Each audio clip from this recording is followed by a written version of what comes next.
अभी ब्रांड्स की बात हुई ना, तो आपने कहा कि मैं इसलिए नाम नहीं लूँगा। एक तो चैनल का आपने कहा कि मैं खिलाफ इसलिए नहीं और मैं हक में इसलिए नहीं कि कोई ये कहेगा कि पता नहीं क्यों फेवर कर रहा है। लेकिन मैं यकीन करें ये समझे कि मैं अपने लिए पूछ रहा हूँ आपसे। जितना आपने उस पे काम किया मिल्क के ऊपर, जितना आपने उस पे किया, कोई वे आउट है सर? हम गवाले के पास जाते हैं तो उसमें मसले हैं, डब्बे के दूध में जाते हैं तो उसमें मसले हैं। क्या किया जाए? अच्छा देखिए, हमें अल्टीमेटली आना पैक दूध पर ही पड़ेगा। ओके, आज आएंगे, साल बाद आए, 5 साल बाद आए, आना हमने पैक दूध पर। ठीक है। ठीक, लेकिन जो इस वक्त पैक दूध मिल रहा है, जिसकी 3-3, 4-4 महीने की शेल्फ लाइफ है, मैं तो उस पे मेरा दिल नहीं मानता। सही, ठीक, सही।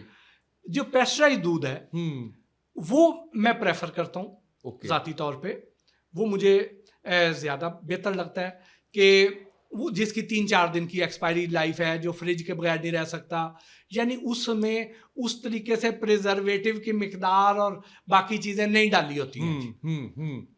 तो ये हमें पेस्चराइज दूध पे आना पड़ेगा। ओके।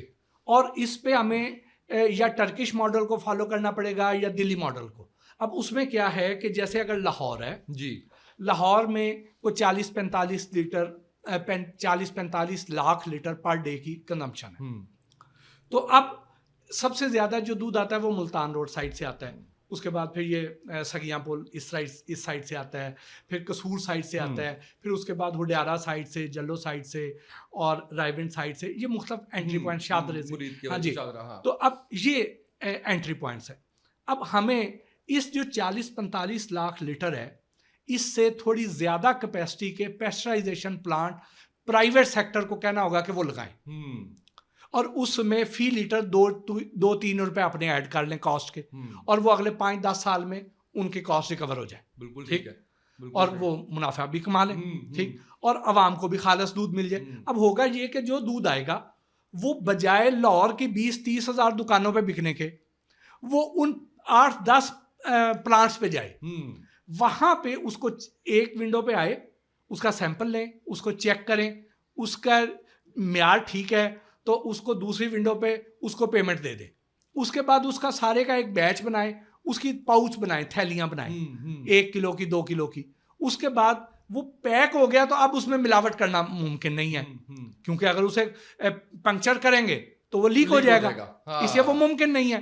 अब यानी वो टेट्रा पैक में ना जाए। जी, अब वो ये है कि वो जो है जो food inspector, food safety officers उनको आप कहते हैं, वो जो इस वक्त 20-30 हज़ार दुकानों को रैंडमली चेक करते हैं, कभी किसी को कभी किसी को, तो वो इन 10-12 प्लांट्स को सिर्फ चेक करें। और उसके बाद वहां से पैक होके जब आ गया, रिटेलर जाए उन प्लांट से दूध के पैक ले आए और उसमें अपना मुनाफा ऐड करे और वो पैक दूध आके बेचते। बिल्कुल सही। अब वो सर्टिफाइड दूध होगा, उसकी ट्रेसेबिलिटी भी हो सकेगी, उसको मौके पे चेक भी किया जा सकेगा। तो अल्टीमेटली आना हमने इधर है, और ये कब आना है ये आप देखें कि कब हुकूमत ये सियासी फैसला, उसके ऊपर सियासी फैसला। बिल्कुल ठीक है।